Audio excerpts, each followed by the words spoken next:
నా ప్రియమైన బిడ్డ, నా మాటలు జాగ్రత్తగా ఆలకించు. నేనెన్నిసార్లు చెప్పినా నీకు అర్థము కావడము లేదు.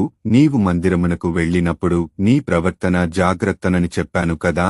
నీవు మందిరమునకు వెళ్ళినప్పుడు లోపలికి వెళ్లి కూర్చుని దైవజనులు సువార్త బోధిస్తున్నప్పుడు వాళ్లతో వీళ్లతో మాట్లాడుతూ ఉంటావు, దిక్కులు చూస్తూ ఉంటావు, సెల్ఫోను చూస్తూ ఉంటావు, WhatsApp, Instagram, ShareChat, Facebook open చేసి మెసేజ్లు పెడుతూ ఉంటావు, చాటింగ్ చేస్తూ ఉంటావు, చర్చిలో ఫోన్ మాట్లాడతావు. ఇలా చేస్తే నేను ఆశీర్వదిస్తానా? నేను చెప్పింది ఏమిటి?